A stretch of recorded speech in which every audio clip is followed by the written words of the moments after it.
ఓం శాంతి. మురళీ తారీఖు డిసెంబర్ 14, 2023.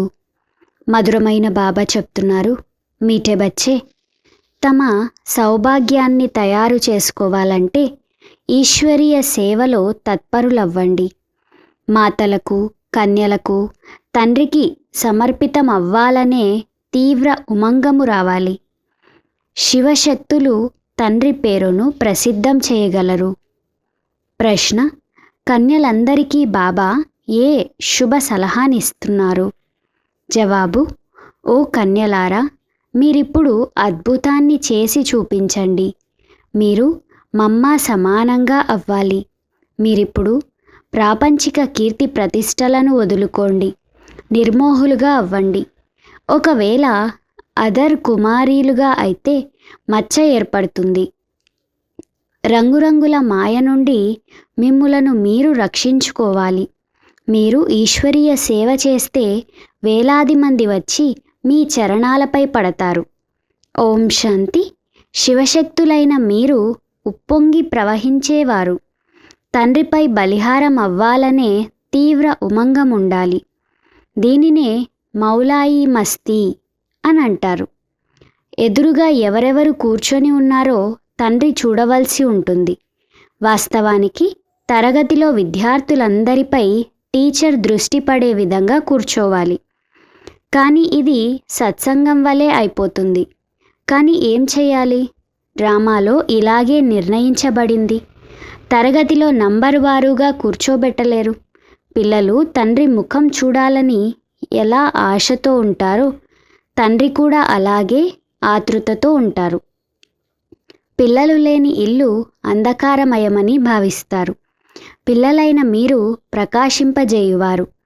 భారతదేశమునే కాక పూర్తి ప్రపంచాన్ని ప్రకాశింపచేయువారు.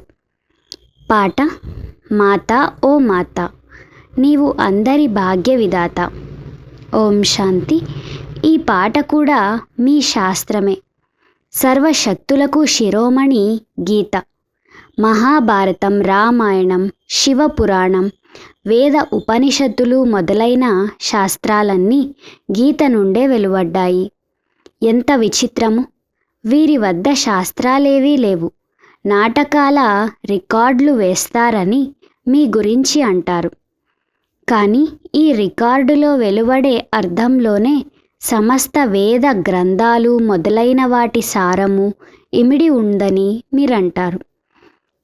ఇది మమ్మ మహిమ. మాతలైతే అనేక మంది ఉన్నారు, కానీ జగదంబ ముఖ్యమైనది. ఈ జగదంబయే స్వర్గ ద్వారాలను తెరుస్తుంది.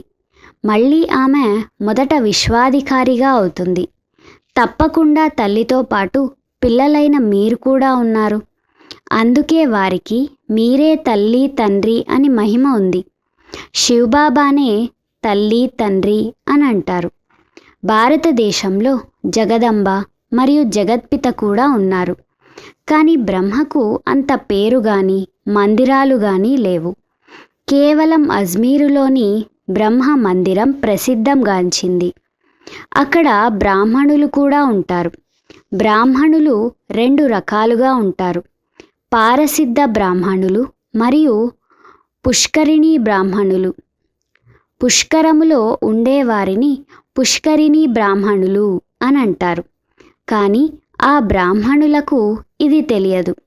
మేము బ్రహ్మ ముఖవంశావళి బ్రాహ్మణులమని అంటారు. జగదంబ పేరు చాలా ప్రసిద్ధమై ఉంది. బ్రహ్మను గురించి అంతగా తెలియదు.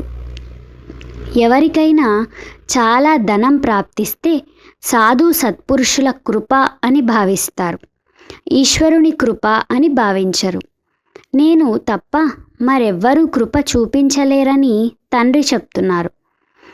మనమైతే సన్యాసులను కూడా మహిమ చేస్తాం.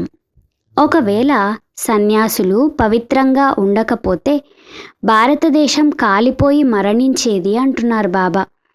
అంటే వినాశనమును పొంది ఉండేది అంటున్నారు. కానీ సద్గతిదాత అయితే ఒక్క తండ్రి మాత్రమే. మనుషులు మనుషులకు సద్గతిని కలగజేయలేరు. శీతలైన మీరందరూ శోక వాటికలో ఉన్నారని బాబా తెలిపించారు. దుఃఖంలో శోకం కలుగుతుంది కదా. జబ్బులు మొదలైనవి వచ్చినప్పుడు దుఃఖం కలుగుతుంది కదా. వ్యాధి పాలైతే ఎప్పుడూ బాగవుతానని సంకల్పాలు నడుస్తాయి. అలాగే జబ్బుతో ఉండాలని అనిపించదు. నయం చేసుకోవడానికి ప్రయత్నిస్తారు. లేకుంటే మందులు మొదలైనవి ఎందుకు తీసుకుంటారు? పిల్లలైన మిమ్ములను ఈ దుఃఖాలు, జబ్బులు మొదలైన వాటి నుండి రక్షించి కానుకనిస్తాను. మాయ రావణుడు మీకు చాలా దుఃఖమునిచ్చాడు. నన్ను సృష్టి రచయిత అని అంటారు. దుఃఖం ఇచ్చేందుకే భగవంతుడు ఈ సృష్టిని రచించాడా అని అందరూ అంటారు. స్వర్గంలో ఇలా అనరు అంటున్నారు బాబా. ఇక్కడ దుఃఖం ఉన్నందున భగవంతుడెందుకు ఈ దుఃఖ సృష్టిని రచించారు, ఇక వేరే పనే లేదా అని మనుషులు అంటారు. కానీ తండ్రి అంటారు, ఇది తయారైన సుఖదుఖాల, ఓటమి గెలుపుల ఆట. ఇది భారతదేశంపై రావణుల ఆట. భారతదేశము రావణునితో ఓడిపోయింది. మళ్ళీ రావణుని జయించి రామునిదిగా అవుతుంది. శివబాబాను రాముడని అంటారు. అర్థం చేయించేందుకు రాముని పేరును, శివుని పేరును తీసుకోవలసి ఉంటుంది. శివబాబాయే పిల్లల నాథుడు. వారు మిమ్ములను స్వర్గాధిపతులుగా చేస్తారు. స్వర్గ ప్రాప్తియే తండ్రి వారసత్వం. అందులో పదవులున్నాయి. స్వర్గంలో అయితే దేవతలే ఉంటారు. అచ్చా, స్వర్గాన్ని తయారు చేసే వారి మహిమను వినండి. ఈ జగదంబయే భారతదేశపు సౌభాగ్య విధాత. ఆమెను గురించి ఎవ్వరికీ తెలియదు. అంబాజీ మందిరానికైతే దర్శనానికి చాలామంది మనుషులు వెళ్తూ ఉంటారు. ఈ బాబా కూడా చాలాసార్లు వెళ్ళారు. బబుల్నాథ్ మందిరానికి, లక్ష్మీనారాయణుల మందిరాలకు కూడా అనేకసార్లు వెళ్ళి ఉంటారు. కానీ ఏమీ తెలియదు. ఎంత అవివేకిగా ఉండేవాడు. నేనిప్పుడు ఎంత బుద్ధివంతునిగా చేశాను. జగదంబ బిరుదు భారతదేశ సౌభాగ్య విధాత. ఎంత గొప్పది. మీరిప్పుడు అంబాజీ మందిరానికి వెళ్ళి సర్వీస్ చెయ్యాలి అంటున్నారు బాబా. జగదంబ 84 జన్మల కథను వినిపించాలి. మందిరాలు చాలానే ఉన్నాయి. మమ్మ ఈ చిత్రాన్ని అయితే ఒప్పుకోరు. మంచిది, సరే. ఆ అంబ మూర్తి అంటే విగ్రహం గురించే అర్థం చేయించండి. జతలో ఈ పాటను కూడా తీసుకెళ్ళండి. ఈ పాటయే మీ సత్యమైన గీత. సర్వీస్ అయితే చాలా ఉంది కదా, కానీ సర్వీస్ చేసే పిల్లలలో కూడా సత్యత ఉండాలి. మీరు ఈ పాటను జగదంబ మందిరంలోకి తీసుకెళ్ళి అర్థం చేయించండి అంటున్నారు బాబా. జగదంబ కూడా కన్యయే, బ్రాహ్మిణి. జగదంబకు ఇన్ని భుజాలెందుకు చూపించారు? ఎందుకంటే వారికి అనేక మంది సహయోగి పిల్లలున్నారు. శక్తి సైన్యం కదా. అందుకే చిత్రాలలో అనేక బాహువులను చూపించారు. శరీరాన్ని ఎలా చూపిస్తారు? బాహువుల గుర్తు సహజంగా సుందరంగా శోభిస్తుంది. కాళ్లను చూపిస్తే ముఖం ఎలా అయిపోతుందో చెప్పలేము. బ్రహ్మకు కూడా భుజాలను చూపిస్తారు. మీరంతా వారి పిల్లలు, కానీ ఇన్ని బాహువులనైతే చూపించలేదు. కావున కన్యలు, మాతలు అయిన మీరు సర్వీస్లో తత్పరులవ్వాలి. మీ సౌభాగ్యాన్ని తయారు చేసుకోండి. అంబ మందిరంలో మీరు ఈ పాటను గురించి మహిమ చేస్తే చాలామంది వచ్చేస్తారు. పాత బ్రహ్మకుమారీలు కూడా పొందనంత పేరు తీసుకొస్తారు అంటున్నారు బాబా. ఈ చిన్న చిన్న కుమారీలు అద్భుతాన్ని చేయగలరు. కేవలం ఒక్కరి గురించి కాదు, కన్యలందరికీ బాబా చెప్తున్నారు. వేలాది మంది వచ్చి మీ కాళ్లపై పడతారు. ఇతరులెవ్వరి ముందు వారి కాళ్లపై అంతమంది పడరు. అయితే ఇందులో లోక గౌరవ మర్యాదలను వదలాలి. పూర్తి నిర్మోహులుగా అవ్వాలి. నేను వివాహం చేసుకోను, పవిత్రంగా ఉండి భారతదేశాన్ని స్వర్గముగా తయారు చేయు సేవ చేస్తానని చెప్పాలి. ఆదర్ కుమారిపై అయితే మచ్చపడి ఉంటుంది. కుమారికి వివాహం అవ్వగానే మచ్చపడటం ప్రారంభమవుతుంది. రంగురంగుల మాయ అంటుకుంటుంది. ఒక్క జన్మలోనే మనుషులు ఎలా ఉండేవారు ఎలా అయిపోతారో చూడండి. మమ్మ కూడా ఈ జన్మలోనే అలా అయ్యింది కదా. వారికి అల్పకాలిక పదవులు లభించాయి. మమ్మకు 21 జన్మలకు గౌరవ పదవి లభిస్తుంది. మీరు కూడా నరుని నుండి నారాయణునిగా, నారి నుండి శ్రీ లక్ష్మిగా అవుతున్నారు. సంపూర్ణంగా ఉత్తీర్ణులైతే మళ్ళీ దైవీ జన్మ లభిస్తుంది. వారికైతే అల్పకాల సుఖం ఉంటుంది. అందులో కూడా ఎంత చింత ఉంటుంది. మనమైతే గుప్తముగా ఉన్నాము కనుక బాహ్య ఆడంబరం అవసరం లేదు. వారు వెలుపలకి ఆడంబరం చేస్తారు. ఈ రాజ్యము మృగతృష్ణ సమానమైనది. శాస్త్రాలలో కూడా ద్రౌపది అందుని సంతానం అందులే అని అంటుంది. ఇప్పుడు దేనినైతే రాజ్యమని భావిస్తున్నారో అది సమాప్తమయ్యే ఉంది అంటున్నారు బాబా. రక్తపు నదులు ప్రవహిస్తాయి. పాకిస్తాన్ మరియు భారతదేశం విభజన జరిగినప్పుడు ఇంటింటిలో ఎన్ని మారణ హోమాలు దాడులు జరిగాయి. ఇప్పుడైతే నడి వీధిలో దాడులు జరుగుతాయి. ఎంత రక్తం ప్రవహిస్తూ ఉంటుంది. దీనిని స్వర్గమని అంటారా? నూతన భారతదేశం కొత్త ఢిల్లీ ఇదేనా? నూతన భారతదేశం అయితే ఫరిస్తాన్గా ఉండేది. ఇప్పుడైతే వికారాలు ప్రవేశించి ఉన్నాయి. ఇవి పెద్ద శత్రువులు అంటున్నారు బాబా. రామ రావణుల జన్మను భారతదేశంలోనే చూపిస్తారు. శివ జయంతిని విదేశాలలో జరుపుకోరు. రావణుడు ఎప్పుడు వస్తాడో మీకు తెలుసు. పగలు పూర్తయి రాత్రి వస్తూనే రావణుడు వచ్చేస్తాడు. దీనిని వామ మార్గమని అంటారు. వామ మార్గంలోకి వెళ్ళడం ద్వారా దేవతలకు ఏ గతి పట్టిందో కూడా చూపిస్తారు. పిల్లలు సర్వీస్ చేయాలి. ఎవరైతే స్వయం జాగృతులై ఉంటారో వారే ఇతరులను మేల్కొల్పుతారు. బాబా ఏమో శుభచింతకులు. వీరికి మాయ చెంపదెబ్బ ఎక్కడా తగలరాదని శుభకామన ఉంచుతారు. వ్యాధి ఉంటే సర్వీస్ చేయలేరు.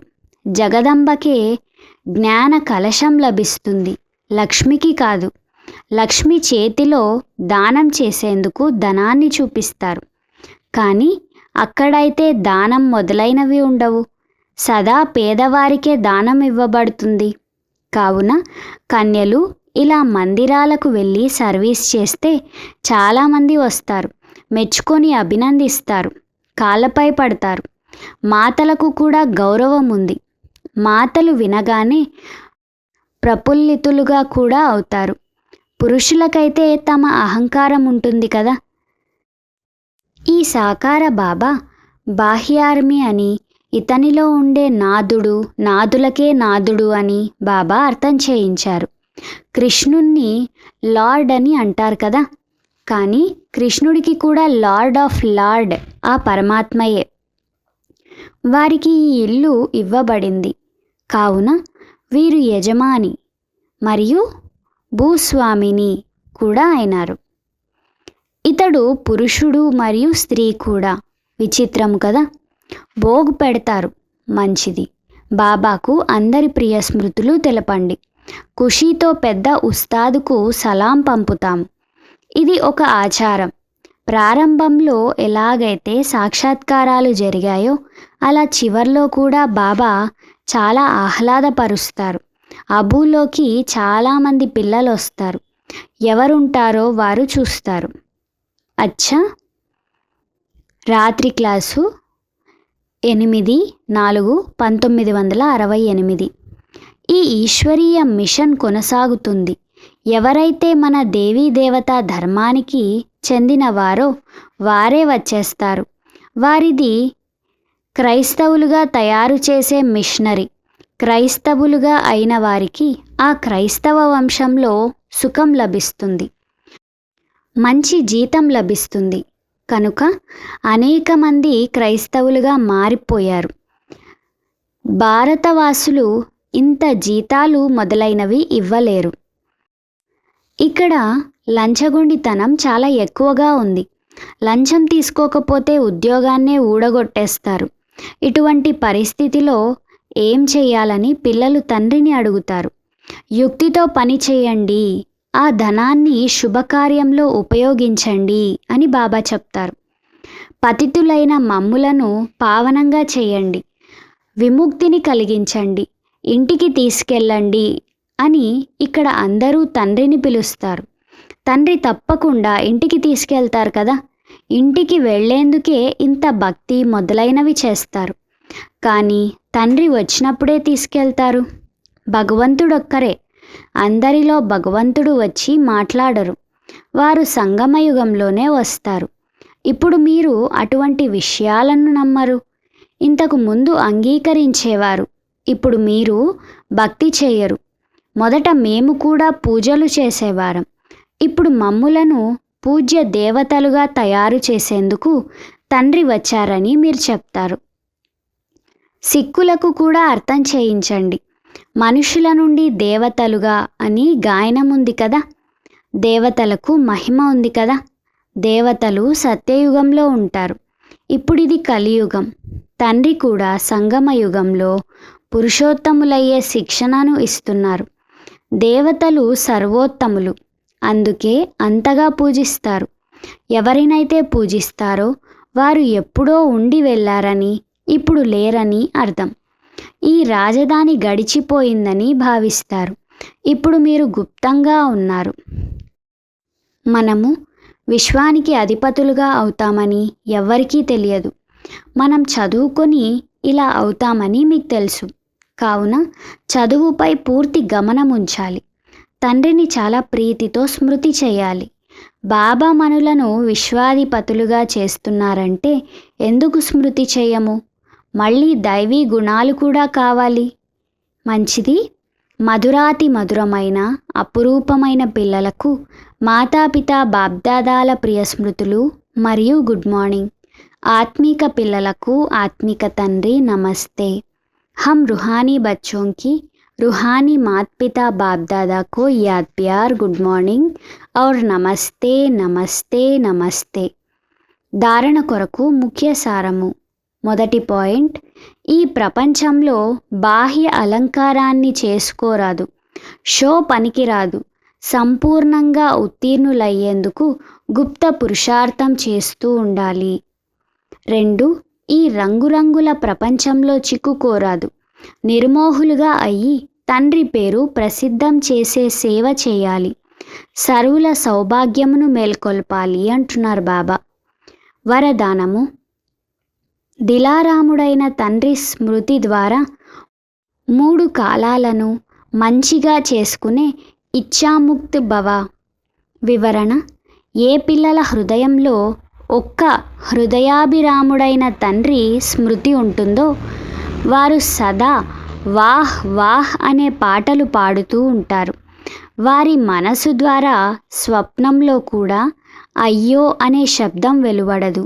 ఎందుకంటే జరిగిపోయింది వాహ్, ఏం జరుగుతూ ఉందో అది కూడా వాహ్, ఏం జరగబోతుందో అది కూడా వాహ్. 3 కాలాలు వాహ్ వాహ్ అనగా మంచి కంటే మంచివి. ఎక్కడైతే అంతా బాగుంటుందో అక్కడ ఏ విధమైన కోరిక ఉత్పన్నమవ్వదు. ఎందుకంటే అన్ని ప్రాప్తులు ఉన్నప్పుడే బాగుంది అని అంటారు. ప్రాప్తి సంపన్నులుగా అవ్వడమే ఇచ్ఛాముక్తులుగా అవ్వడం. స్లోగన్. సంస్కారాలను ఎంత శీతలంగా చేసుకోవాలంటే కోప సంస్కారము కానీ ఆవేశ సంస్కారము కానీ ఎమ్మర్జవ్వరాదు. అచ్చా. ఓం శాంతి.